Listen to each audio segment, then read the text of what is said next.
Winter का season चल रहा है और उठने में थोड़ा सा आलस आता है, पर जब हम एक बार उठ जाते हैं तो फिर आलस भी चला जाता है और काम भी फटाफट हो जाते हैं। तो आज मैं यही सब आपके साथ शेयर कर रही हूँ, तो वीडियो को पूरा देखिएगा। वीडियो पसंद आए तो लाइक शेयर और चैनल को सब्सक्राइब कीजिएगा। तो चलिए स्टार्ट करते हैं। और सबसे पहले मेरा खाना वगैरह बन गया है और खाना वगैरह बनाने के बाद हस्बैंड चले गए हैं ड्यूटी। बेटी की छुट्टी चल रही है अभी, तो बेटी चली गई खेलने के लिए। और अभी 3-4 दिनों से हमारे यहाँ पर बारिश हो रही थी, तो फिर मैंने पौधों को पानी नहीं डाला था। और अभी टाइम हो रहा है 11 बजे का और काफ़ी धूप निकल आई है। तो देखिए पौधों की जो मिट्टी है वो सूख रही है। तो आज मैंने फिर 4 या 5 दिनों के बाद आज मैं डाल रही हूँ पौधों में पानी। और अभी मैंने 2-3 दिनों से गौर नहीं किया अपनी बालकनी में। तो ये देखिए छोटा सा फूल भी निकल आया है टमाटर का।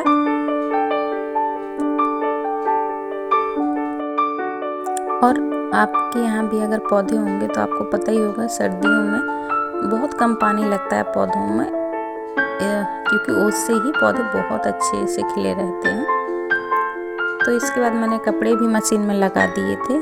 और जब आप घर की क्लीनिंग करते हैं या कुछ भी अदर काम करते हैं तो कोशिश कीजिएगा कि आजकल जो कपड़े हैं वो सुबह ही डाल दें। उठने के साथ ही सबसे पहला काम आपका ये होना चाहिए कि घर में जितने भी लॉन्ड्री के कपड़े हैं धुलने वाले, तो अगर मशीन से धुले जा रहे हैं आपके यहाँ पर, तो सबसे पहले आप मशीन में ही लगा दें उनको, ताकि जब तक आप दूसरे काम करें तब तक आपके ये कपड़े धुलने का काम हो जाए। और इसके बाद अगर सेमी ऑटोमेटिक मशीन है तो बस निचोड़ना रहता है, और फुली ऑटोमेटिक है तो उसमें तो वो भी नहीं रहता है। तो आसानी से सारे काम हो जाते हैं और मेहनत भी नहीं लगती है।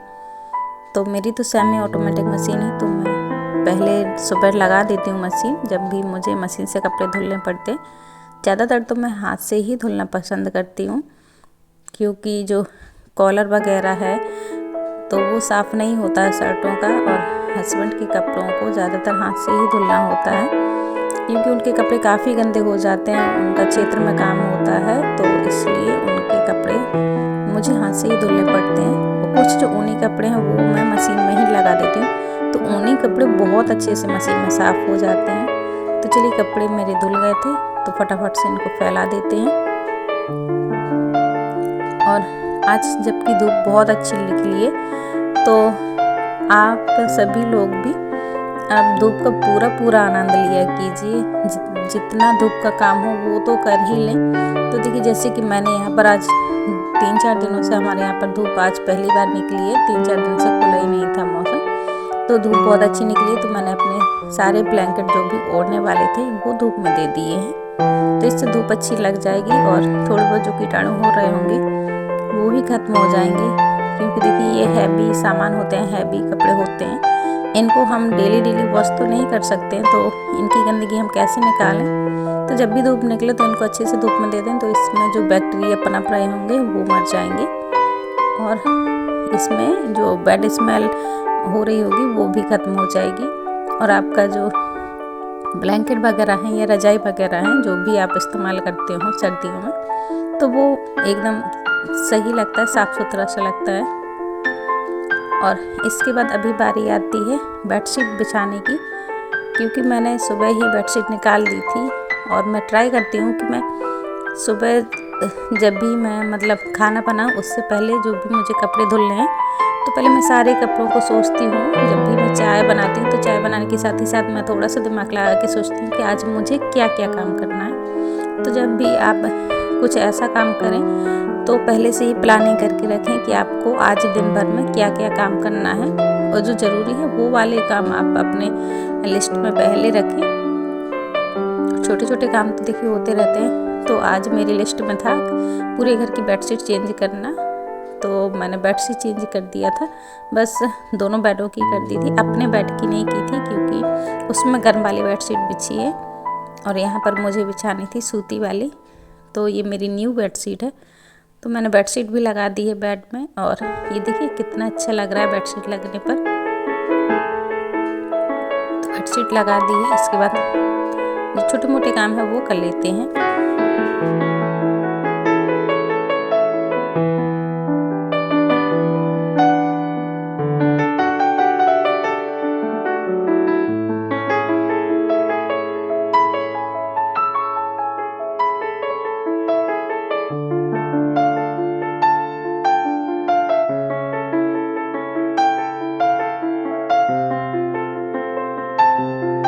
तो हॉल की बेडशीट बिछा दी है और इसके बाद अभी दिखा देते हैं आपको रूम की हालत कि रूम कैसा हो रखा है।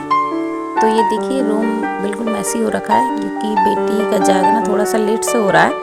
वो 9:30 पौने 10 बजे तक जागती है और जब तक वो जागती है तब तक मेरा जो काम होता है वो मैं कर लेती हूँ, जैसे कि खाना वगैरह बनाना। तो खाना मेरा बन गया है और अभी बेटी जाग चुकी है, चाय नाश्ता करके वो चली गई है नीचे खेलने के लिए और तब तक मैं अपनी क्लीनिंग भी कर लेती हूँ।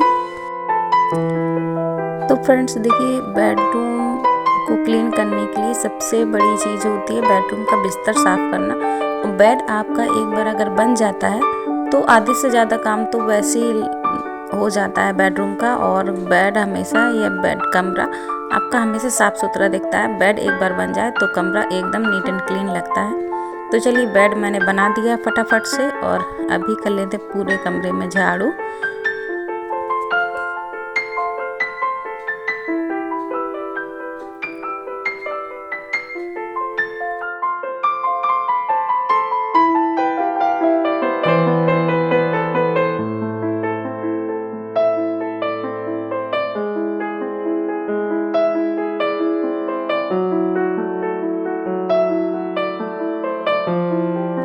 और फ्रेंड्स सुबह मैंने पूरी झाड़ू निकाल दी थी, जो भी बासी झाड़ू निकालते हैं, पर बेडरूम की झाड़ू नहीं निकाली थी क्योंकि नीचे चटाई वगैरह बिछी रहती है और बिस्तर भी गंदा रहता है। बेटी देर से ही जागती है तो फिर बेडरूम की झाड़ू मेरी रह जाती है।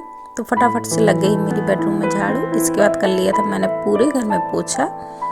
और अभी पोछा जैसे ही मैंने किया तो मेरा जो शॉल था वो थोड़ा सा गीला हो गया था, तो फिर मैंने उसको अलग कर दिया है। और अभी आ गई अपना ड्रेसिंग साफ़ करने के लिए क्योंकि थोड़ी बहुत डस्टिंग देखिए हमें डेली बेसिक पे करनी चाहिए, पर 3-4 दिनों से सर्दी बहुत ज़्यादा पड़ रही थी तो फिर मैंने ड्रेसिंग अवॉइड किया था और इस कारण मेरा जो ड्रेसिंग है वो काफ़ी गंदा हो रखा है, मैसी हो रखा है। तो चलिए आज फिर उसको भी क्लीन कर देते हैं फटाफट से। और जो भी बिखरा हुआ सामान है, सबसे पहले तो ड्रेसिंग का जितना भी बिखरा सामान है उसको उसकी जगह पे अरेंज करेंगे, जिस जगह पे जिस सामान को रखा जाता है।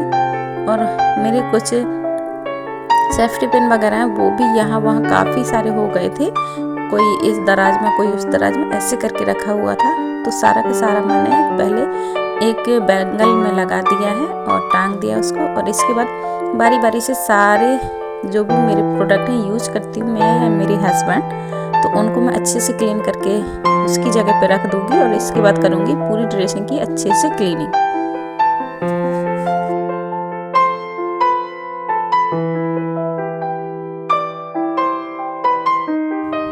अगर आप छोटी छोटी सफाइयाँ ऐसे डेली बेसिस पे करते हैं, अपने घर की थोड़ी बहुत भी डस्टिंग क्लीनिंग करते हैं डेली में, तो आपका घर वैसे भी नीट एंड क्लीन लगता ही लगता है। और मेहनत आपको बहुत कम करनी पड़ती है। अगर आप डेली बेसिस पे क्लीनिंग नहीं करेंगे, थोड़ा बहुत डस्टिंग नहीं करेंगे, तो फिर आपको ज़्यादा मेहनत करनी पड़ेगी किसी एक दिन। पर मैं क्या करती हूँ कि थोड़ा थोड़ा रोज़ ही डस्टिंग करती हूँ, रोज़ ही हर एक मतलब 1-2 कोने रोज़ पकड़ लेती हूँ, जिसको मैं साफ़ सुथरा करती हूँ। तो मेरा घर हमेशा नीट एंड क्लीन रहता है और मुझे फिर मेहनत भी बहुत कम करनी पड़ती है क्योंकि मैं डेली ही थोड़ा बहुत समय अपने घर की क्लीनिंग के लिए देती हूँ। घर की जो काम है वो करती हूँ, उसके बाद जो क्लीनिंग का काम है उसमें एक आध कोना ज़रूर ऐसा पकड़ लेती हूँ कि जिससे मेरा घर एकदम साफ़ सुथरा रहता है। तो चलिए ये काम हो गया है और इसी के साथ ही इस ब्लॉग को करूँगी यहीं पर एंड। और उम्मीद करूँगी आपको आज का ब्लॉग पसंद आया। वीडियो पसंद आया तो लाइक शेयर और चैनल को सब्सक्राइब कीजिएगा। बाय।